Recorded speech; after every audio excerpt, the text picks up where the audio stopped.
Hey everyone, welcome to the Tom's Hardware Podcast for March 15th, 2022. For those of you, for our big UK audience, I hope you're able to tune in now, or if not, thanks for tuning in later, because I know that we are now at one of those weird points of the year where you are 4 hours ahead of us, and we base the show on 2:30 p.m. Eastern Time. So that's normally 7:30 UK time, but right now you haven't started daylight savings yet, and we have. So this is yet more proof that we should all be on Swatch Beats time to solve all of the world's time conversion problems. But we have, as always, I'm Tom's Hardware Editor-in-Chief, Avram Pilch, joined by Raspberry Pi expert Ash Hill, Associate Editor Les Pounder, and today's very special guest, Paul Cutler, who runs the CircuitPython show. Thank you so much for joining us, Paul. Thanks for having me. I'm excited to be here. Great. So, can you tell folks a little bit about yourself and how you got it, and how you started the CircuitPython show? Sure. My name's Paul. I've been lucky enough to be around computers all my life, starting I think you're cracking a little bit again. I'm not quite sure why. Sounds like analog feedback. A little bit. There's almost a slight echo on the line as well. Yeah. That's frustrating. I apologize. That's okay. It's no problem. So, I don't know if you can try to fix it or... Any better now? Yeah, much better. That is so weird. I just have to keep turning on and off the echo cancellation feature. So I apologize to everyone out there for the delay. That's okay. So as I was saying, I've been lucky enough to be around computers all my life, starting from a Sinclair ZX81 to an Apple II, it took me all the way to probably about the year 2000 when I started getting involved in open source a lot. I was a longtime Linux user for many years. I got involved with the GNOME desktop, where I wrote a lot of documentation, was on a number of different teams, served on the board. And then about a year or two ago, I attended a Microsoft conference, and they were giving away Adafruit gift certificates. So I got one, and I bought a Circuit Playground Express. Holy cow! What conference was that? I have to go now just so I can get one. I think it was Build 2 years ago, right after the pandemic started. Dun dun dun. Oh, that's funny. So it was the remote build, because they went remote, didn't they? Correct. Yep. And if you did one of their Python exercises, they gave you a $50 Adafruit gift card. Ooh. Now, and I probably should have added, I spent a lot of time volunteering for the Linux desktop, but I never knew how to code, which is why I did things like documentation. So I had just learned Python maybe 4 or 5, 6 years ago, went to Build and did those Python exercises because I'm still trying to learn Python. I'm still very much a novice. But I bought a Circuit Playground Express with that gift card, threw it in a drawer for 6 months. Pandemic still isn't ending. Finally got it out and started playing around with it. And just kind of fell in love with how easy it was. Being a novice in Python, CircuitPython was right up my alley because it just abstracts away a lot of the difficult or more advanced stuff, let's put it that way. So I ended up, I'm a big music nerd. I have a record collection, and all my Python projects and CircuitPython projects seem to revolve around music. So I started building a couple projects. I've got a Sound Reactive NeoPixel built into one of my speakers over here. And I built a website where I can import my record collection, hit a random button, and then it'll come out to my Pi portal, which I have right here. Well, you might want to try toggling your thing again.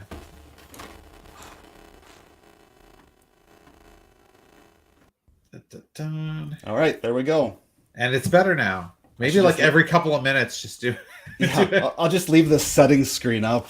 I won't even look at you guys, so I just randomly click it. Sorry.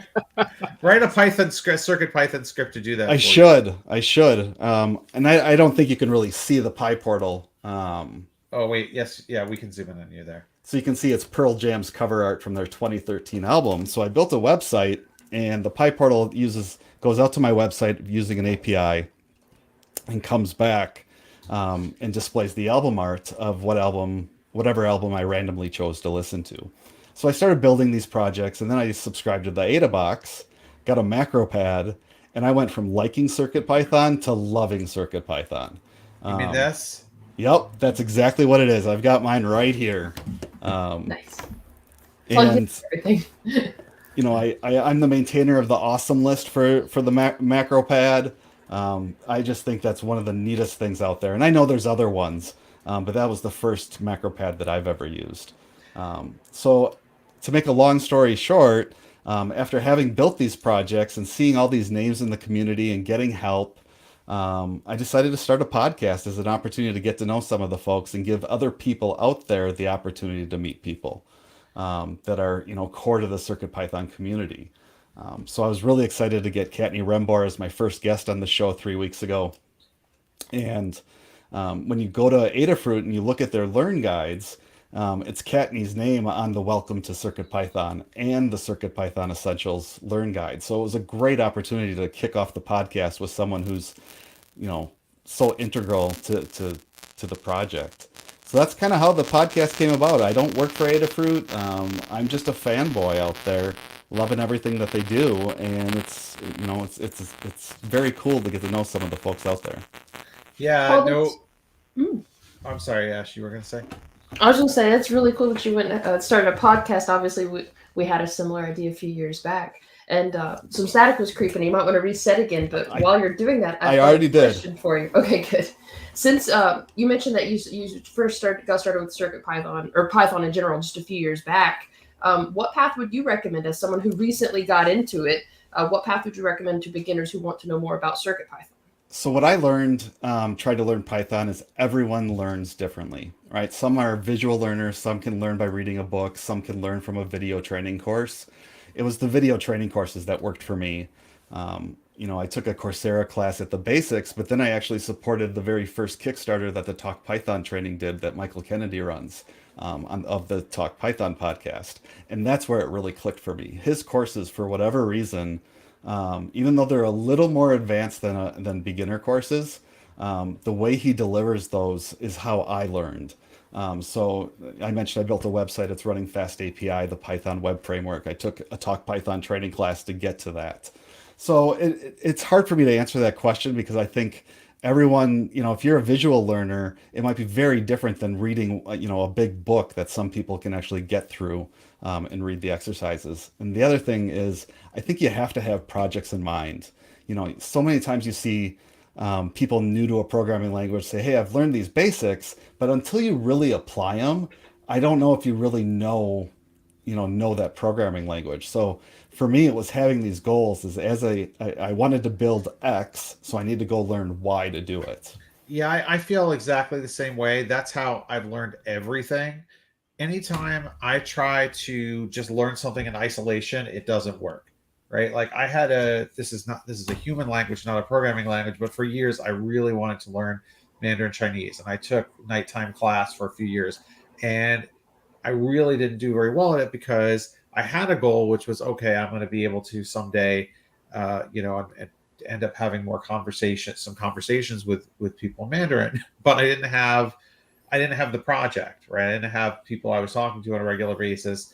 So I really didn't do well in it. Now, when it's come to programming languages, everything that I've learned is out of necessity, but you also can create the necessity, right? So you say, oh, okay, like, it's not absolutely necessary that I do X, Y, or Z. I mean, I won't die if I don't have a macro pad, right? But hey, I want to do this on the macro pad, so I'm going to reverse engineer how to do it, and I may end up skipping a lot of the basic steps and tutorials to get there, right?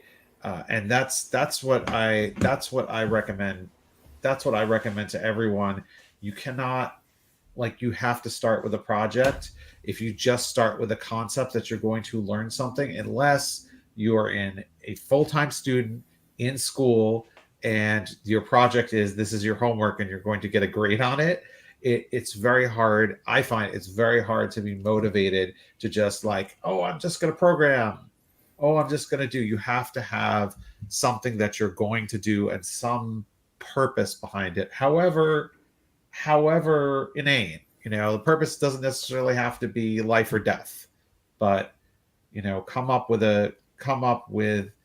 a purpose and work toward it. And even in the classroom, today's podcast episode came out a little bit earlier today, and I talked to Professor John Gallagher at Boston College, and he talks a little bit about what he calls the flip class, which is, pretty common depending where you go to school, where they do all the lectures remotely or via video, and class time is used to actually get hands-on with CircuitPython and different projects. So they're kind of reversing it. You don't go to lecture, you do the lectures on your own. So you can do exactly that. By getting hands-on class time, those students get those concepts right there and then. Yeah, no question about it. I'm curious, what have you found to be your favorite IDE for programming in CircuitPython? It's funny you mentioned that. So I use Mu when I need to get to the REPL. It's by far the easiest way to do it. I've been using VS Code for the last year, but I had used PyCharm for 2 or 3 years before that. I just switched back to PyCharm. So I'm learning how to use the CircUp library to keep all my dependencies up to date.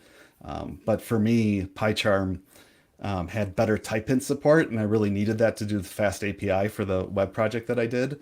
For me, PyCharm works fine. It really depends on the situation. If I'm having problems, I'll default right back to Mu. Yeah, I still find myself using Thonny for CircuitPython, which I know is not, I don't know if it's like a really an official solution, but it works. But I would really love an IDE that made tab management a little better. Have you found something that is good for that?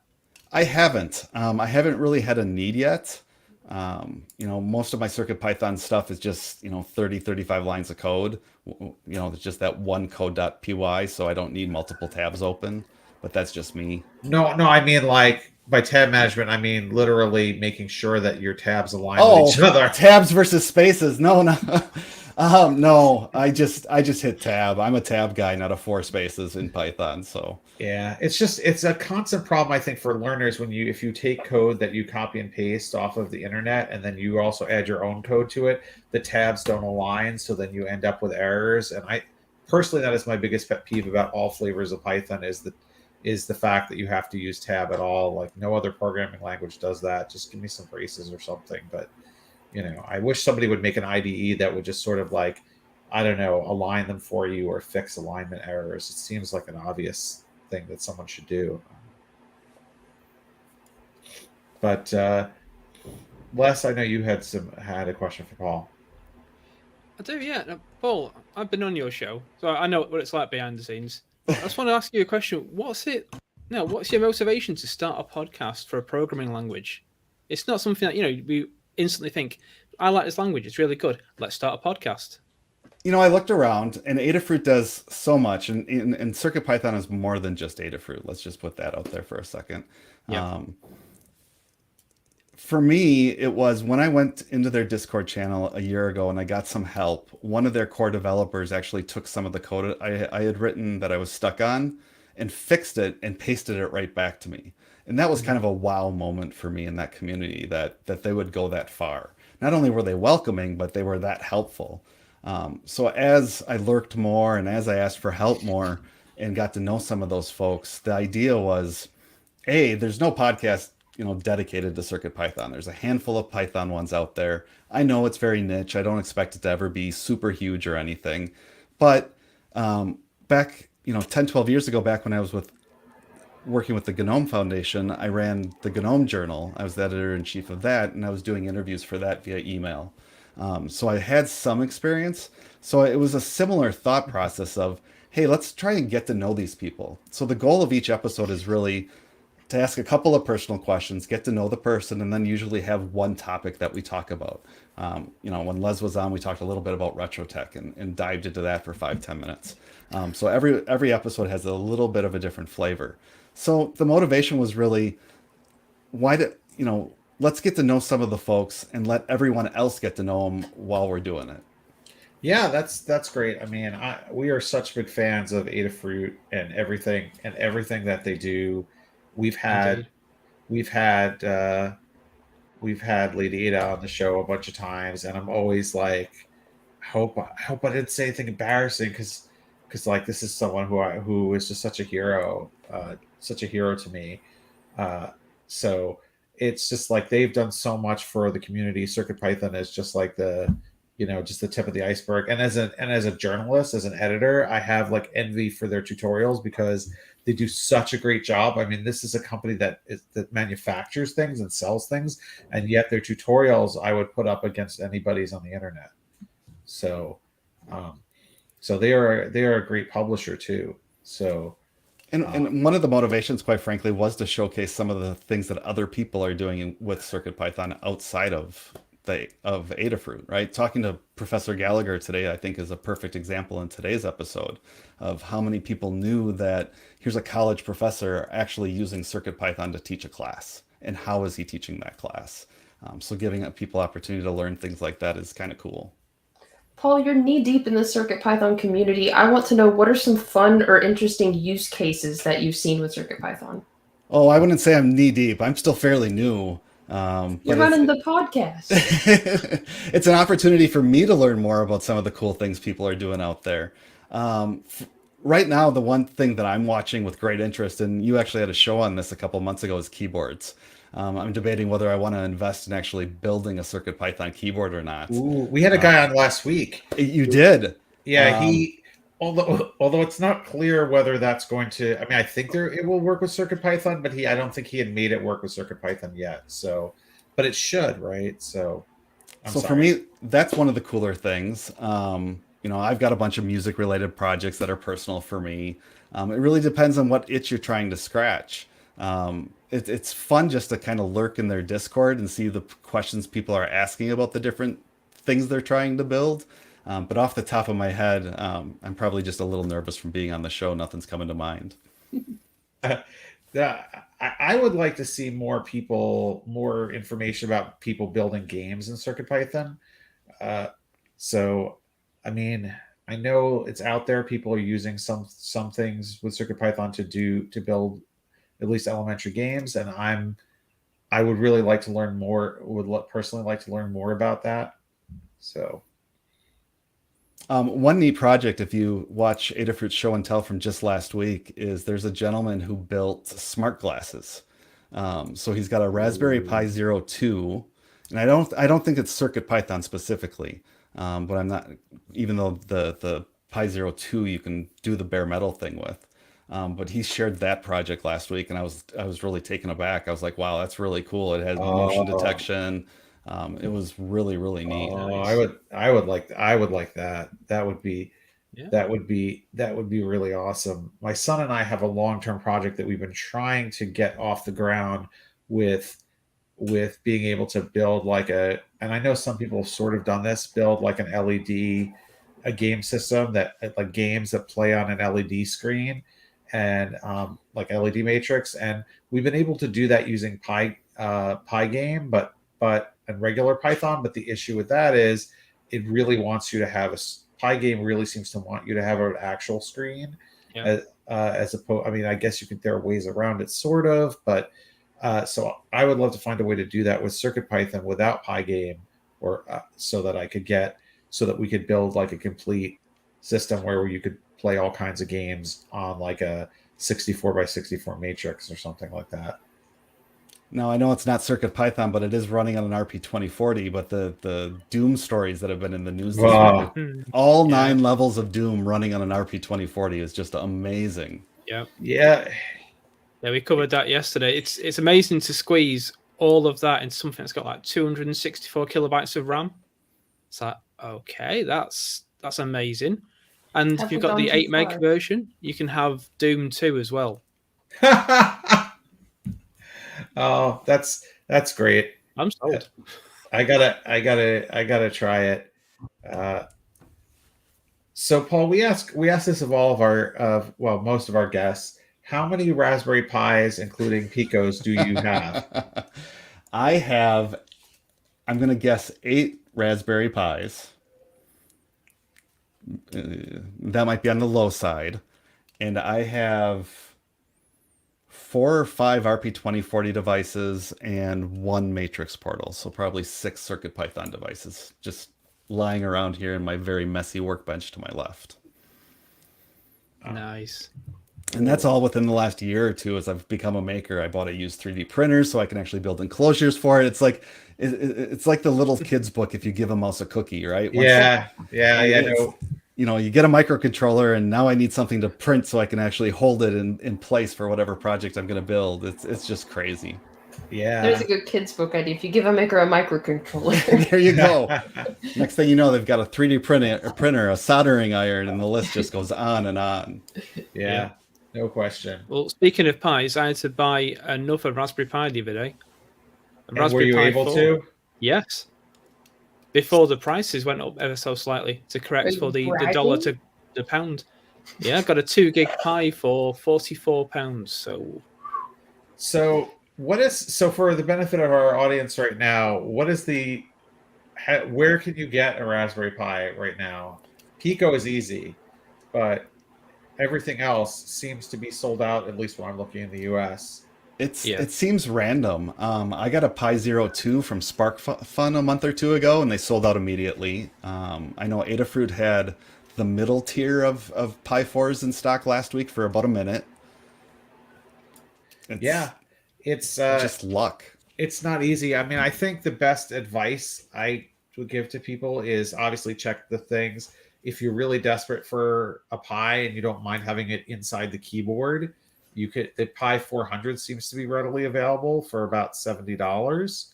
So, right. So and this is a 4 gigabyte Pi. So it's really only like about a $15 premium, right. Or go to RPI Locator, try to find it that way. So, and I think if you are a beginner and you buy one of those beginner kits on Amazon or something that comes with everything in it, you will probably have a better chance of getting it that way. But then you're also paying for all the other stuff that you may or may not need, like power supply and case and stuff. So you never want to throw it away, but it goes to a drawer.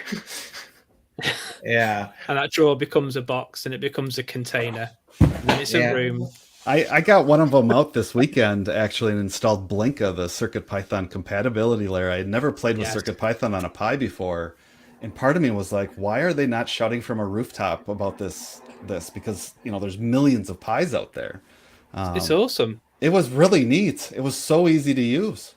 Yeah, and the code you write in Blinka on a Pi, you can then just transport to a QT Pi or something like that instantly. There's no messing around. Just dump the code on, dump the library, done.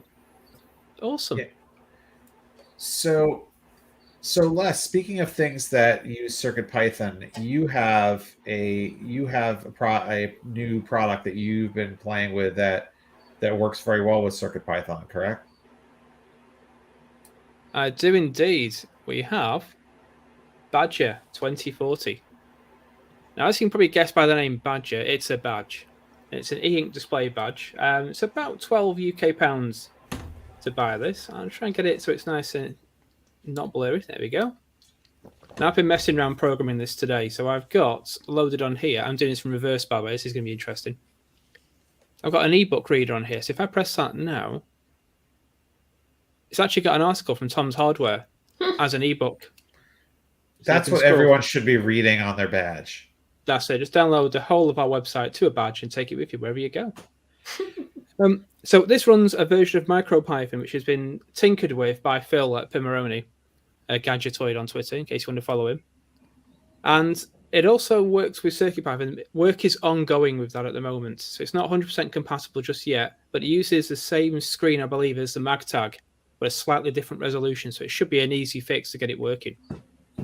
But I love this little thing because it's just so easy to mess around with. So you've got like a Badger OS to call it. So an OS on the board, which is just really MicroPython. and a series of text files that you edit to put your content on. So I'm going to put the badge on now for a bit of a vanity project. So you get to see my glorious face twice on the screen. How lucky you all. Nice. Yeah, and I have to keep pressing reset to reset the board to go to the next option. Why there's not a way just to press a button to goes back to a main menu, I don't know just yet, but we'll soon see. And we've got a QR code generator built onto the board. So you put a text file with a URL. Say, I want this URL to be a QR code. Press the button. And it generates QR code. This is a real QR code to take you to tomshardware.com. All generated in MicroPython on an RP2040. And on the back, you've got a punk badger who looks like he's going to be coming straight out of Cyberpunk to get you. RP2040, battery connection at the bottom. Let's get this in shot. There we go. It will take LiPo batteries, but it is really for AA cells to use. There's no LiPo charging on this board whatsoever. So you use it at your own risk if you want to use LiPos. But also it's got, what side am I on? There we go. You think after 2 years I get this right. But it has a Quest connection. So quick Stemma QT Connection, which will work with MicroPython boards supplied by Pimoroni and Adafruit. They've got special libraries. But when CircuitPython's fully working on this, you'll be able to plug in straight away your Stemma QT board, and away you go. So I'm still messing around with this for the review, but it's great fun for about £12. So is there any Stemma QT, any Quest connector you can get that would provide wireless to this? Good question. Stemma QT is I2C, I believe. So I'm not sure if there's an I2C Wi-Fi interface. I know there's SPI, but that uses more pins. Look, there is a pin breakout on the side there.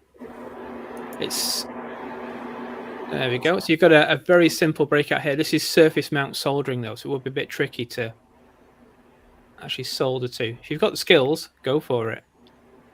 I appreciate the little hole they punched into the top so you can attach it to your lanyard clip. I mean, that's what makes it, right? Because otherwise, I could just take the MagTag, right, which I have in here somewhere, and do that. Although it doesn't use the same processor, but still, you could program that in CircuitPython.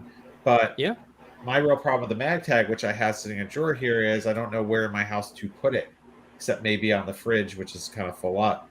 But if you could. But I think you do that, you get wireless going on it. Then what you could do, I had always wanted to walk around like CES or the other trade shows with like an RSS feed from our website, just scrolling on my neck or something. And we even tried to make one a few years ago, and that was kind of a disaster because I had to have a giant battery under my shirt, and it just all fell. I was going to try to put it on, and all the wires fell apart. But if you just had that and it could do like a Bluetooth or Wi-Fi connection to your phone to get some data from the internet on a periodic basis, it would you could do that. So that would be cool. I mean, MagTag would do it. PyPortal would do it because that's got an ESP32 coprocessor.